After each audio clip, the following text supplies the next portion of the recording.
a vile and arbitrary aristocracy or monarchy. That's what the Anti-Federalist writer Cato warned that we would get under the Constitution. And in late 1787 into 1788, in a series of 7 essays, Cato laid out his strongest arguments against ratification, where he predicted all kinds of abuse of power and the eventual destruction of liberty.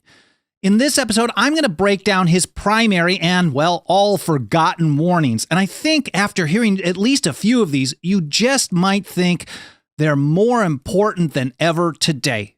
But first of all, before getting to that, welcome and thank you for joining me here on the Path to Liberty. My name is Michael Bolden with the 10th Amendment Center, and this is the show for Friday, October 11th, 2024. Let's kick it off here with just a quick introduction from Jason Mandrish over at Founder of the Day. He says, between September 27th, 1787 and January 3rd, 1788, a series of 7 articles were published in the New York Journal and Daily Patriotic Register by an anonymous author under the pseudonym or pen name Cato. And he was really the first anti-federalist publication to make the rounds, this essay here. We could also look to George Mason's objections, which he actually wrote on the back of a Committee of Style report near the end of the Philadelphia Convention, and that started spreading around as well. But the first official published essay, I believe, was from Cato, his first one, and that was, September 27th, 1787, so just 10 days after the Philadelphia Convention was over. But first, a couple of quick notes before we get into what he had to say. I want to point out that we don't know who wrote these. I've seen all kinds of people say they're one person or another, but we have no definitive proof whatsoever who wrote these. Also, it's important to point out that the Anti-Federalists did not call themselves Anti-Federalists. They actually did not embrace the term. They rejected it. They thought it was a term of art, a term of propaganda, because they considered themselves the side that wanted more federalism, and the other guys as the ones in favor of more national, like single national government. And the Center for the Study of the American Constitution has this great article, which I have up on the screen here, on the history of these terms going all the way back to around 1783. And anti-federal was the term that was at least partly associated with Tories, people who were basically remaining on the side of the British during the American Revolution and the War for Independence. So this was not a positive term. It was definitely intentional to make them look bad. There's all kinds of references here. This will be linked to in the show notes. We publish a blog post a couple of hours after the live stream is done over at 10thamendmentcenter.com/path to liberty. I do encourage you to read that in full on your own time. So this discussion about national government versus a federal government was a huge part of the ratification debates. And even though Cato's first essay was primarily a message to say, hey, everyone, chill out. This is important stuff. So let's take our time. Let's look at this. I'm not going to take any sides yet, and we're going to get going. When I read this one again last night, I saw a few parts where I can see him taking a side right off the bat. And it was just playing it cool at first. But here, check this out. Without directly engaging as an advocate for this new form of national government or as an opponent, let me conjure you to consider this a very important crisis of your safety and character. The fact that he right off the bat calls it a national system rather than a union or a partly federal, partly national, he's already telling the people who are reading this what he thinks of it. And that probably is not going to be a real positive thing if most people really weren't on board with a national system at that time. That doesn't mean some people didn't want one, but they just didn't have the numbers. It wasn't even close to be able to pull that off. He continued, he said, do not, because you admit that something must be done, adopt anything. Teach the members of that convention that you are capable of a supervision of their conduct. So he's saying, look, okay, and he says this off and on in his series, like, I'm on board with expanding some power in comparison or changing them things in comparison to what we had under the Articles of Confederation. That doesn't mean we just have to take whatever they throw at us. And he's also reasserting the fact, the view, the essential principle from the American Revolution that all power flows from the people and government is really just supposed to be their agent. And he's saying this here, not in those exact words, but he's saying you are supervising their conduct. Just because they put something together, all these great men in Philadelphia, doesn't mean you have to just jump up and down and take whatever they shove down your throats. He said the same medium that gave you this system, if it is erroneous, while the door is now open, can make amendments or give you another if it is required. So let's look at this thing. Let's analyze it. And if we want it to be different, well, let's have some amendments or start from scratch. We're not in a huge rush. Let's take our time. And so he says, deliberate, therefore, on this new national government. There he says it again. He's basically kind of hammering home that this is not something to like, at least for his readers. On this new national government with coolness, analyze it with criticism, and reflect on it with candor. Now, in response, just a few days later, October 1st, 1787, a pro-ratification, pro-constitution writer using the name Caesar, and in my opinion, it was almost certainly Alexander Hamilton. I know there's a little bit of debate about this with some historians, but I'm pretty sure this was Hamilton. He came out swinging and saying we basically can't have any suggestions of amendments. That time is over. Take it or leave it. Love it or leave it. Or take it anyways. Check this out. He said, we must reject in toto or vice versa. Just take it as it is and be thankful. I mean, with using a name like Caesar, who he told Jefferson many years later that he thought was the greatest man who ever lived, that mentality of we've created this, you should be thankful for what we've put together is really arrogant. And then he basically hints that you're going to take it as it is and be thankful, or you're not, and you're going to get it anyway. He said, I would also advise him to give his vote, as he probably will be one of the electors to the American Fabius. This is Washington. He's saying, choose Washington as well. It will be more healthy for this country and this state that he should be induced to accept the presidency of the new government than that he should be solicited again to accept of the command of an army. He's really just suggesting here, take it or leave it, and if you leave it, you're going to get it anyway under the threat of force. And Cato, in his second paper, quickly slaps back on this. And he's basically saying that Caesar's language here is insulting to a free people. He said, but what is the language of Caesar? He ridicules your prerogative, power, and majesty. He talks of this proffered constitution. He talks of this proposal as if it's the most amazing thing in the world. I mean, that's not what he said. He said, has the tender mercy of a benevolent sovereign to deluded subjects, or as his tyrant namesake of his proffered grace to the virtuous Cato. He shuts the door of free deliberation. This is what governments always do. They don't like people who want power, supporters of the monster state. They don't want people discussing their proposals. Take it or leave it. And if you try to leave it, we're going to force you to take it anyway. That's really the mentality going back to Hamilton and, of course, many, many years before that. He shuts the door of free deliberation, wrote Cato, and discussion, and declares that you must receive this government in manner and form as it is proffered, that you cannot revise or amend it. Well, we know they lost on that part, but of course, Cato then addresses that elephant in the room. That is the threat of you have to make the right choice, or we're going to make the right choice by using force and giving it to you anyway. He said, and lastly, to close the scene, he insinuates that it will be more healthy for you that the American Fabius, Washington, should be induced to accept the presidency of this new government than that, in case you do not acquiesce, he should be solicited to command an army to impose it on you. Now, this threatening approach from Caesar did not last very long. I think it generated a lot of opposition and was really a strategic move where they shifted towards what they did with the Federalist Papers instead. But it was very aggressive right off the bat. Take it or you're getting it anyway. Is not your indignation roused at this absolute imperious style? That's how Cato put it. For what did you open the veins of your citizens and expend their treasure? So many references on the Anti-Federalist side to we just fought a long, bloody war against a centralized state. Why do we want another one? And this is what he's getting at here as well. For what did you throw off the yoke of Britain and call yourselves independent? And you can see references to the revolution and the war for independence throughout these essays, including the first line of this second essay, which was taken from a very, very famous poem from early in the 18th century, Joseph Addison's Cato, a Tragedy. I think it was first written in 1713. It was very influential on the founders and the old revolutionaries. It was cited all over the place. And here's how he started with this quick take from that poem. Remember, O my friends, the laws, the rights, the generous plan of power delivered down by your renowned forefathers, so dearly bought, the price of so much blood. Oh, let it never perish in your hands, but piously transmit it to your children. I think that's appropriate and relevant, just as relevant today as it was back then.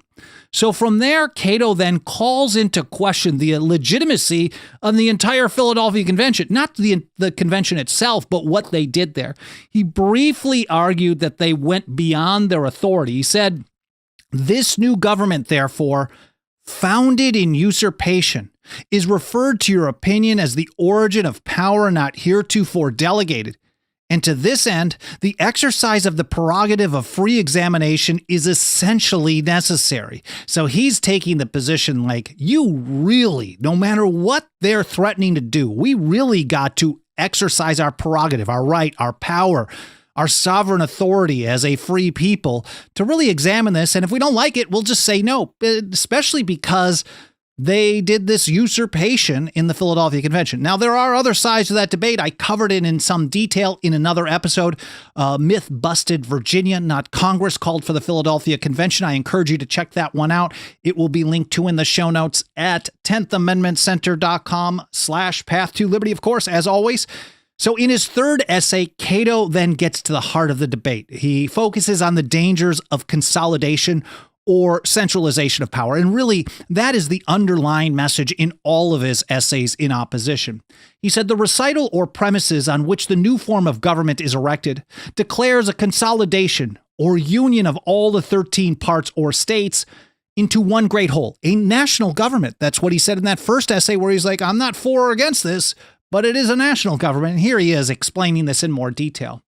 He said, under the firm of the United States for all the various and important purposes therein set for. So all the big stuff is now being transferred out of the hands of these various states, united for very limited purposes. Well, I mean, compared to what we have today, still united for limited purposes, but it was much larger than what they had been used to.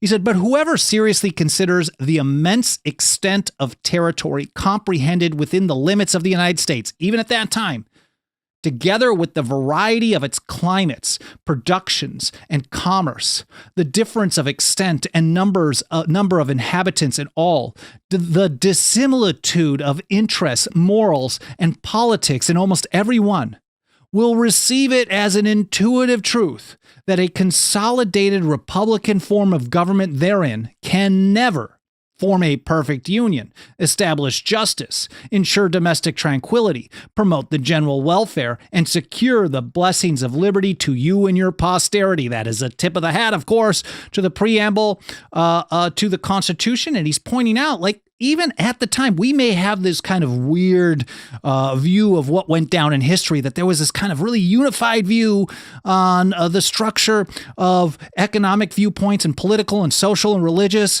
viewpoints. But Cato is saying even at that time, there was such a wide range of viewpoints on all these essential things that there's no chance of having a consolidated system with power over all these various things where those people can live together in peace. Only a decentralized federal system, truly federal system, can allow those people with all those differences to live together under a big defense umbrella, in essence, in peace. Again, he continues with this. Will this consolidated republic, if established, in its exercise beget such confidence and compliance among the citizens of these states as to do without the aid of a standing army? I deny that it will. So he warned, and he used quotes from both Montesquieu and Locke, and warned that a consolidated system, because you can't properly represent all these different views, you have to basically end up having a system based on force, standing armies, for example, as he's pointing out here. He said, of revenue laws, a fruitful source of oppression, no doubt about it, on the extremes and in the other districts of the government will incidentally and necessarily require a permanent force to be kept on foot. So not all the founders, most of the founding generation really despised standing armies. But there could be different forms of standing armies, like militarized federal agencies of today. So they're saying in order to be able to get things done in a system like this will require a permanent militarized force in order to keep people in fear or to, do other stuff. He said, can mildness and moderation exist in a government where the primary incident in its exercise must be force? Will not violence destroy confidence? And can equality subsist where the extent, policy, and practice of it will naturally lead to make odious distinctions among citizens? Again, I don't need to keep saying, but a lot of this really sounds familiar. So a system based on violence and force and coercion is what Cato was warning we would get. And then in his fourth essay, there weren't a lot of anti-federalists that spent a lot of time on the executive branch, but he really went into it in his fourth essay. He warned that it was going to have way too much power, especially when combined with a long term in office. And for him, 4 years was considered a very long term in office. And he again reminded his readers that Montesquieu warned about limiting the terms of executive magistrates in republics. And here's how he put it. It is remarked by Montesquieu, that's The Spirit of the Laws, I think it was first published in 1748. The celebrated Montesquieu is how many founders like James Madison referred to him. He said, it is remarked by Montesquieu in treating of republics that in all magistracies, the greatness of the power must be compensated by the brevity of the duration, and that a longer time than a year would be dangerous. Man, they have so much power. You don't want them in there very long time to be able to use that power and wield that power in a real bad way. So he's basically saying, look, if you want them to be in there for 4 years, you got to reduce the amount of power significantly, or we got to be able to change them out pretty often. He said the deposit of vast trusts in the hands of a single magistrate enables him in their exercise to create a numerous train of dependents, similar to some things that we heard about in the Declaration of Independence. This tempts his ambition, which in a Republican magistrate is also remarked to be pernicious. And the duration of his office for any considerable time favors his views, gives him the means and time to perfect and execute his designs. He therefore fancies that he may be great and glorious by oppressing his fellow citizens and raising himself to permanent grandeur on the ruins of his country. Man, powerful stuff there as well. And Cato also was not a fan of the Electoral College at all. He thought this was a bad idea, and here's how he explained it. It is a maxim in republics that the representative of the people should be of their immediate choice. So maxim, long-standing principle, everyone agrees with this kind of thing, that if you're going to have a representative of the people, this executive, then they have to be of their immediate choice. Now, whether he was right or wrong in that the executive is supposed to be a representative of the people is a different discussion, but that's how he's looking at it here. He said, but by the manner in which the president is chosen, he arrives to this office at the fourth or fifth hand. So you're choosing this person who chooses that person who chooses someone in the Electoral College, and then eventually you get this person. He said, nor does the highest vote in the way he is elected determine the choice, for it is only necessary that he should be taken from the highest vote of 5, who may have a plurality of votes. He did not like the Electoral College system at all. And he thought the vice president was not only unnecessary, but considered him dangerous because he sat in on the Senate. And many of the Anti-Federalists took a very hard line on the idea of mixing powers between legislative, executive, and judicial. They cited Montesquieu often. So did the other side, cited Montesquieu on the exact same things. They both read it differently. And the idea was if you are mixing the powers, there can be no liberty. Now, the Federalists took the position that you could mix them a little bit. It's just as long as they didn't have all of those powers. The Anti-Federalists said, you got to separate them completely. And this is how he described. So he did not like the vice president, thought he was dangerous. This was a mixing the veto power he thought was also mixing in with the legislative power because There is no legislation without the approval of the executive branch in many situations, so that's part of the legislation. He didn't like that the president would be what he called the generalissimo of the nation. I thought that was funny. It made me laugh. He didn't like the fact that he would have power over the Army and the Navy and the power to pardon a bunch more stuff. And he summed it up with this. Will not the exercise of these powers, therefore, tend either to the establishment of a vile and arbitrary aristocracy or monarchy? The safety of the people in a republic depends on the share or proportion they have in the government. But experience ought to teach you that when a man is at the head of an elective government, invested with great powers, and interested in his re-election, in what circle appointments will be made, by which means an imperfect aristocracy bordering on monarchy may be established. An aristocracy or a monarchy, whether elective or not, we heard people like Thomas Jefferson, Richard Henry Lee talk about things like, they've used phrases like, an elective despotism is not the government we fought for.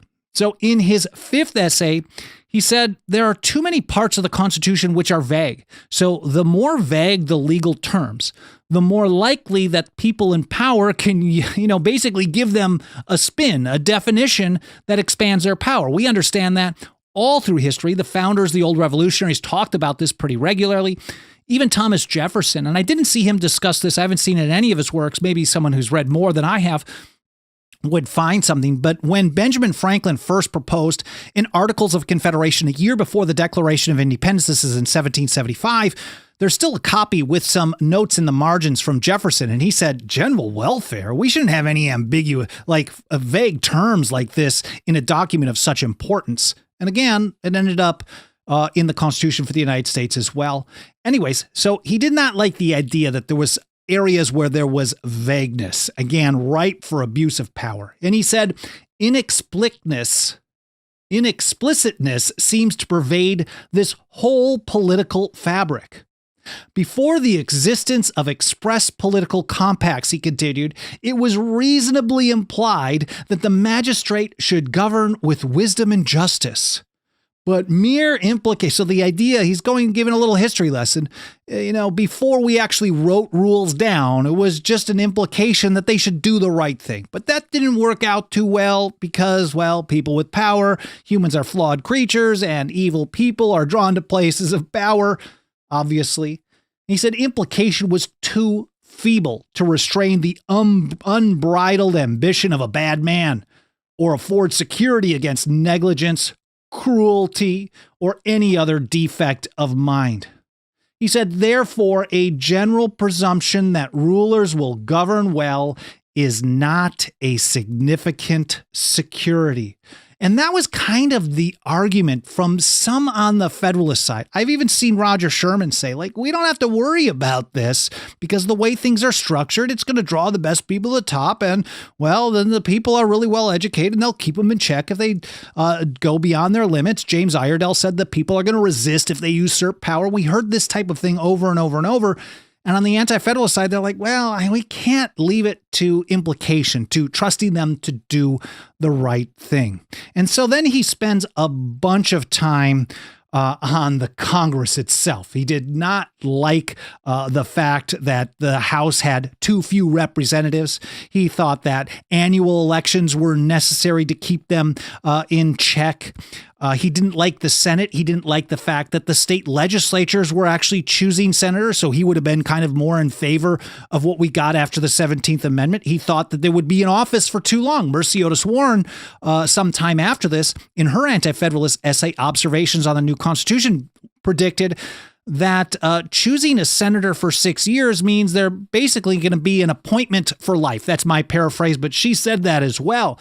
And so this was a very common Anti-Federalist argument that 6 years is a long, long time. And many of them, like Cato, did not like the idea that state legislatures were choosing them. Some of them, like Cato, also didn't like that there were 2 senators per state. He thought that should be more proportional. And so in short, he basically said, here, check this out. It is a very important objection to this government that the representation consists of so few, too few to resist the influence of corruption and the temptation to treachery, against which all governments ought to take precautions. How guarded you have been on this head in your own state governments, and yet the number of senators and representatives proposed for this vast continent does not equal those of your own state in New York.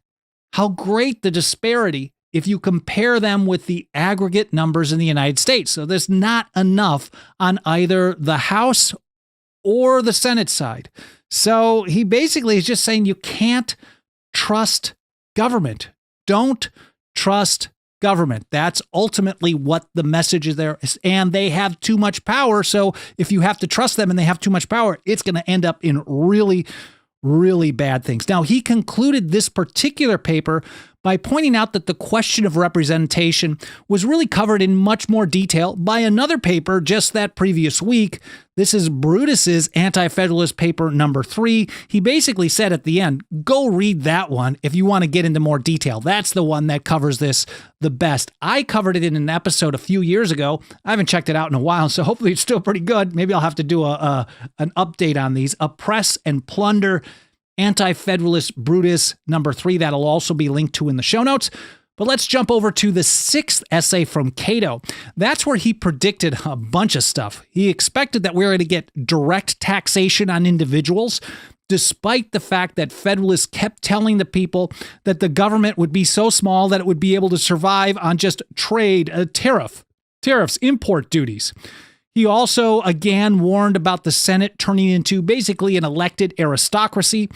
And then he warned that the treaty power would result in committing Americans to wars in Europe. I mean, could he have run the table better than on those things right there? And here's one thing that he said.